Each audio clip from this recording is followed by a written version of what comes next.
होली की कथा। बहुत पुरानी बात है। हिरण्यकश्यप नाम का एक राक्षस था। उसके पुत्र का नाम प्रहलाद था। प्रहलाद भगवान का परम भक्त था, परंतु उसका पिता भगवान को अपना शत्रु मानता था। वह अपने राज्य में किसी को भी ईश्वर का नाम लेने नहीं देता था। हिरण्यकश्यप ने घोर तपस्या से विपुल शक्ति का संग्रह कर देवताओं को कष्ट देना प्रारंभ किया। इंद्रासन पर भी अपना अधिकार कर लिया और आनंद पूर्वक जीवन व्यतीत करने लगा। विष्णु से विशेष विद्वेष था। संभवतः इसी की प्रतिक्रिया स्वरूप उसके पुत्र प्रहलाद में विष्णु के प्रति भक्ति की भावना जागृत हुई।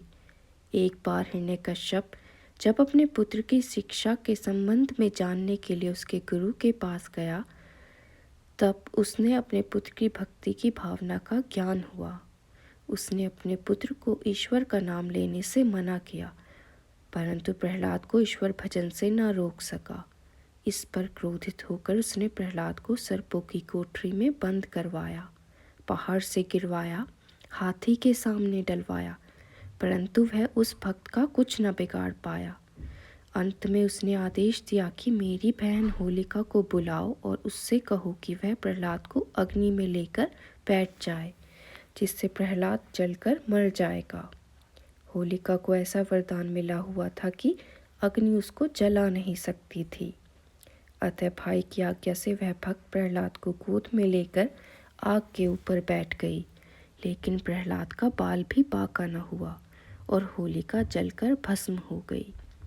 भगवान की कृपा से अग्नि प्रहलाद के लिए बर्फ के समान शीतल हो गई। तभी से होलिका जलाई जाती है।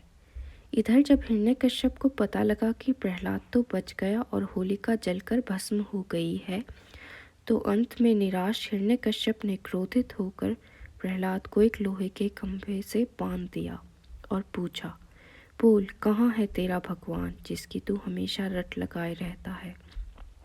प्रहलाद ने निडर होकर जवाब दिया, सभी जगह तो है भगवान। उसके पिता ने कहा, क्या इस खंभे में भी है? यदि है तो मैं अभी तलवार से तुम्हारे 2 टुकड़े करता हूँ, देखूँ वह तुम्हें कैसे बचाता है।